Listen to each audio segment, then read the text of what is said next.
everyone looking in from the outside, my life looked like a dream. A house in the suburbs, a husband with a good job, a mother-in-law who hosted Sunday dinners. I was 31 years old, and I had everything a woman was supposed to want. What I didn't tell anyone, not my sister, not my best friend, not even myself for a long time, was that I hadn't felt like a person in that house for almost 2 years. It started small, the way it always does. My mother-in-law moved in with us 8 months after the wedding. My husband said it was temporary. His father had just passed. She was lonely. It would only be for a little while. I believed him. I was the kind of woman who still believed people when they said things like, "a little while." She took the guest room and turned it into something else entirely. Curtains I didn't choose. A diffuser that made the whole hallway smell like lavender, even though I'm allergic. A framed photo of my husband at 16 placed on the mantel where I'd had a piece of pottery my grandmother made. I noticed. I didn't say anything. My husband's name is, well, I'll just call him my husband. That feels right, given what he turned out to be. He worked in commercial real estate. Long hours, he said. Client dinners, he said. I was a project coordinator for an architecture firm downtown, 45 minutes each way on the train, and I loved my job. I was good at it. I had a boss who told me I was being groomed for a senior role. I had a 401k and a savings account in my own name and a small sense of myself that I carried around like something delicate and important. That sense of myself was the first thing to go.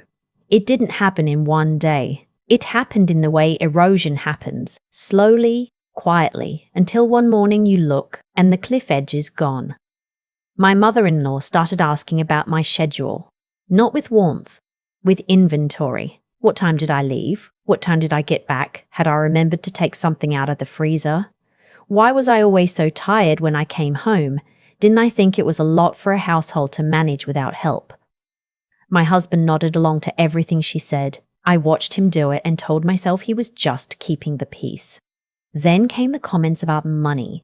I paid my share of the mortgage. I always had. We'd agreed on it before we got married. We kept separate accounts and a joint one for household expenses, and we each contributed equally. But somewhere around month 4 of my mother-in-law living with us, the math started to shift. She needed things. Groceries, her prescriptions, a new mattress because her back was bothering her. My husband would mention these things to me the way you mention the weather. Casually, like the answer was already decided. I paid. Because I loved him. Because it felt wrong to argue over a mattress for a grieving woman. But then it became, why did you buy that brand of coffee? That's not what we use. And you spent $40 on a birthday gift for your coworker? That seems excessive. And once, memorably, when I came home with a bag from the farmer's market, organic. Are you trying to spend us into the ground? I stood in my own kitchen holding a bunch of carrots and felt my face go hot. I didn't fight back. I said something like, I just thought they tasted better, and put the carrots in the crisper drawer and went upstairs and sat on the edge of the bed and stared at the wall. My husband never defended me. Not once. He would walk in mid-conversation, catch the tail end of something his mother said and either change the subject or, this was the one that really got me, laugh. A small, nervous laugh. Like it was all just a little much, but what could he do? I started keeping score without meaning to. The little humiliations accumulated like interest on a debt I hadn't agreed to take on.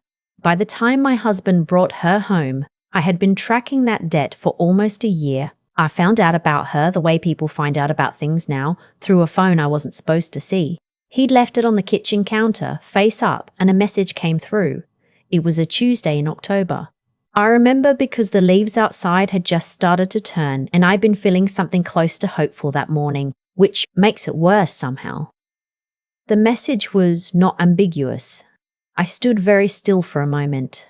Then I took a screenshot on my own phone. Then I put his phone back exactly where it was and finished making my coffee and went to work and sat through 3 meetings and a lunch and a commute home without saying a single word to anyone about what I now knew.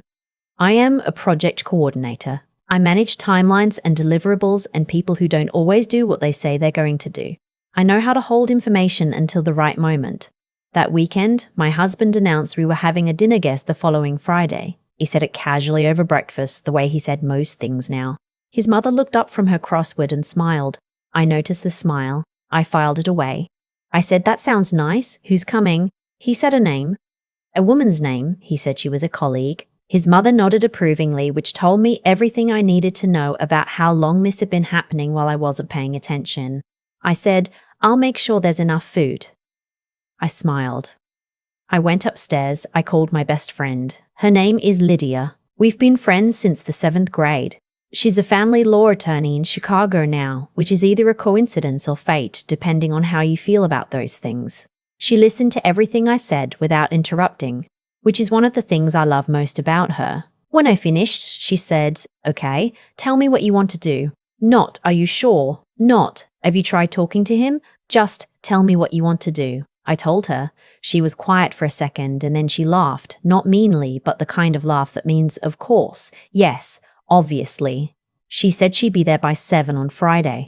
I spent the week planning. I was good at planning. I made a list of every financial contribution I had made to the household since my mother-in-law moved in. I had records. I always keep records, it's the project coordinator in me. And the number was significant. More than I'd realized when I was living it month by month.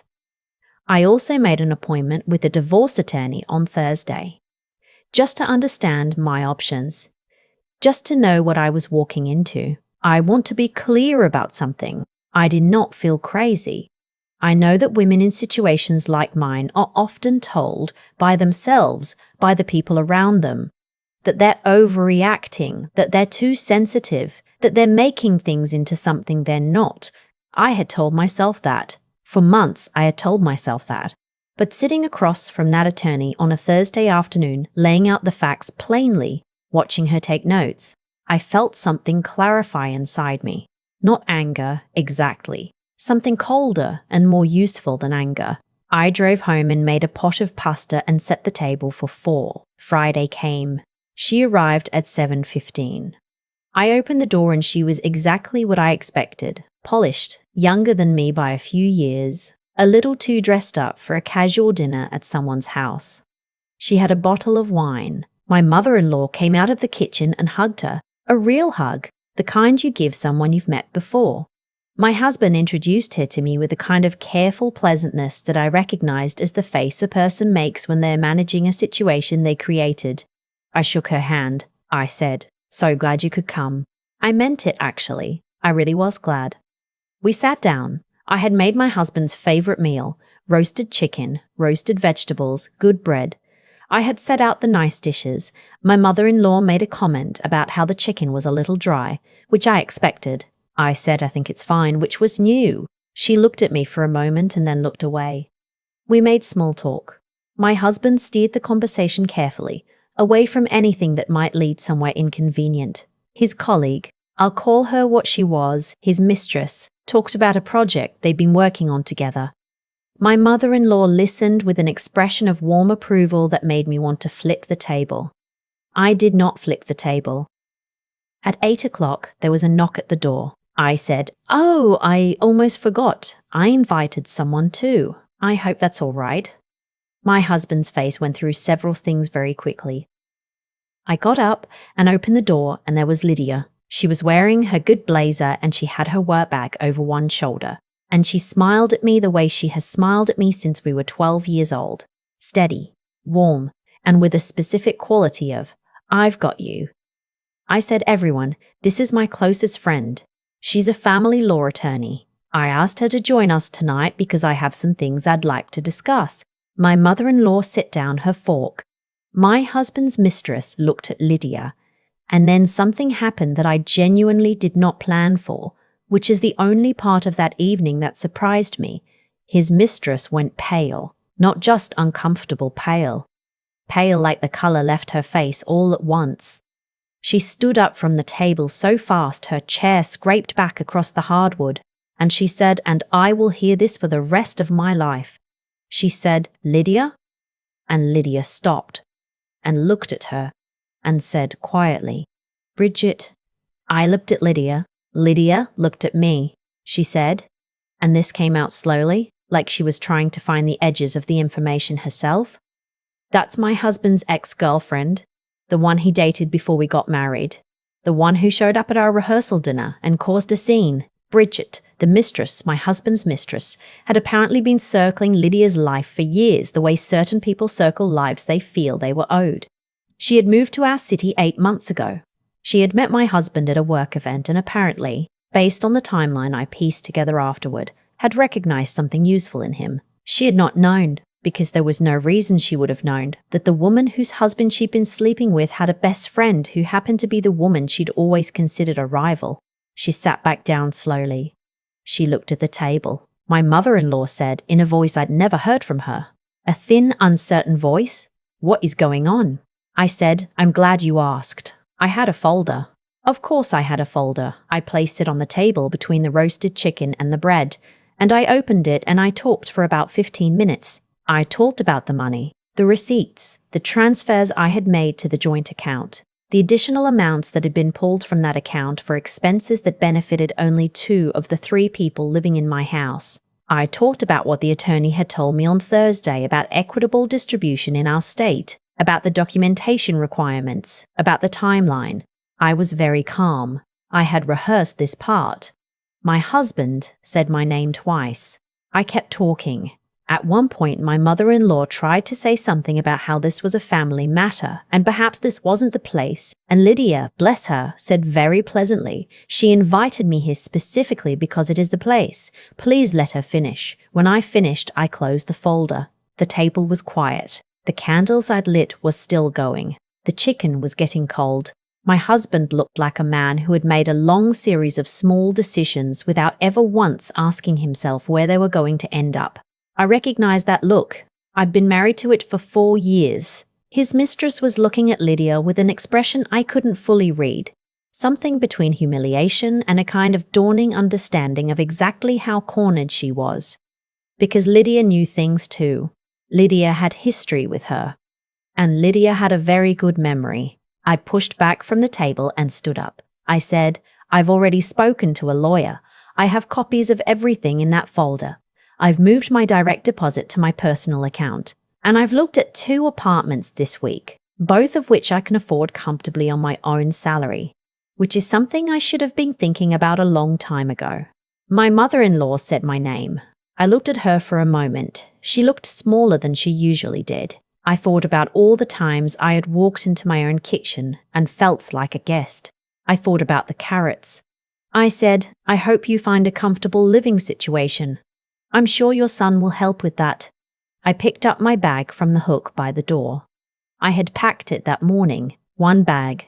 The things that were actually mine, the things I would actually need for the next few weeks while everything got sorted. I had already arranged to stay with my sister. Lydia fell into step beside me. She had driven separately, she said. She'd walk me to my car. We stood outside in the October air, and I breathed it in for a moment without saying anything. The leaves were still turning. It was cold enough that I could see my breath. Lydia said, "Are you okay?" I thought about it. The real answer was, I didn't know yet. I had been living inside that house, inside that version of my life, for long enough that I wasn't completely sure what okay was going to look like on the other side of it. But I knew what it wasn't going to look like. And that, I had learned, was sometimes enough to start with. I said, "Ask me in 6 months." She nodded. She put her arm around my shoulder for a second, the way she has since 7th grade. I got in my car. I drove to my sister's place across town, where she had the guest room made up and a bottle of wine open, and 0 interest in telling me what I should have done differently. I sat on her couch for about an hour without saying much. She let me. At some point she said, "You know what I keep thinking about?" I said, "What?" She said, "That you made them dinner first. You made the whole dinner and you set the table and you lit the candles before you blew everything up." I laughed. It was the first real laugh I'd had in a long time, the kind that comes from somewhere lower than your chest, the kind that means something has loosened. I said, "I wasn't going to let good chicken go to waste." The divorce took 11 months. I won't give you the whole legal play-by-play, but I will say this, having records matters. Knowing what you contributed matters. Having a friend who is a family law attorney absolutely matters, not because she handled my case, she referred me to someone else for that, but because she knew what questions to ask and she sat with me through a number of difficult phone calls and she never once told me to consider the other side.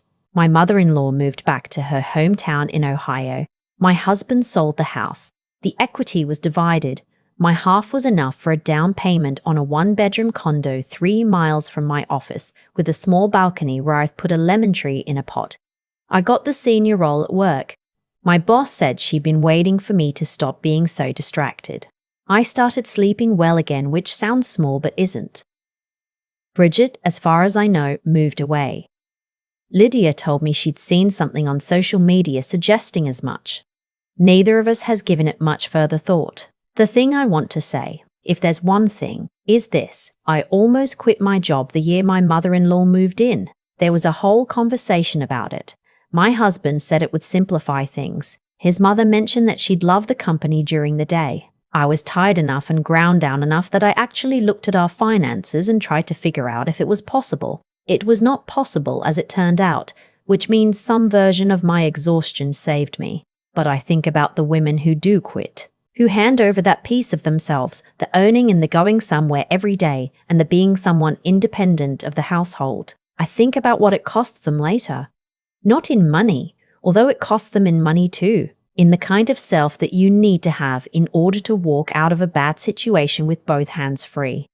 Keep your bank account, keep your job, keep your name on things. That's all. That's the whole lesson. I just needed 46 minutes and one very well-timed dinner party to learn it. I keep coming back to the carrots. It sounds ridiculous, I know. Out of everything that happened, the folder, the dinner, Lydia walking through the door, Bridget going white as a sheet, what I think about most is standing in my own kitchen holding a bunch of organic carrots from the farmer's market and feeling ashamed of myself for buying them. That's how far things had gone. That's how quietly it had happened. Nobody tells you that losing yourself in a marriage doesn't feel like a dramatic moment. It feels like a Tuesday. It feels like putting the carrots in the crisper drawer and going upstairs and sitting on the edge of the bed and deciding, one more time, that it's not worth the fight. What I know now is that every time I made that decision, I was making a different one underneath it. I was deciding my judgment didn't matter, that my money wasn't really mine, that the version of myself who had a job she loved and a savings account and a sense of her own direction was somehow inconvenient to him, to his mother, to the household, and that I should be smaller so everyone else could be more comfortable. That's not love, and it's not weakness either exactly. It's what happens when you're a decent person surrounded by people who have quietly learned that your decency has no flaw. What got me out was not a single brave moment. It was smaller than that. It was keeping records. It was never closing the account that had only my name on it. It was going to work every day, even when I was exhausted, even when it would have been easier not to, even when someone in my house made me feel like ambition was a character flaw. There is something in a person that knows, even when the rest of you has gotten very good at ignoring it, that you need to stay capable of leaving. I stayed capable. The intelligence part was learning to read what was actually in front of me instead of what I wished was there. My husband wasn't going to change. His mother wasn't going to soften. The situation was not going to resolve itself if I was just patient enough or accommodating enough or quiet enough. I knew this. I had known it for months before I admitted it. The moment I stopped arguing with reality and started making a plan, everything clarified. And Lydia showing up in that blazer with her work bag, calm and steady and completely on my side. That's what I mean when I say the people you keep in your life matter as much as anything else. She didn't rescue me. I had already done the hard work before she knocked on that door. But she stood next to me while I did it, and that is its own kind of everything. I think about women who are somewhere in the middle of what I was in, holding their own metaphorical carrots, talking themselves out of being bothered. I want to say, the thing you keep making smaller is the thing you will need most later. Your income, your name on the lease, your sense that your own opinion about your own life is worth something. Keep it, even when it's inconvenient, especially then. I have a lemon tree on my balcony now. I bought it on a Saturday morning without asking anyone.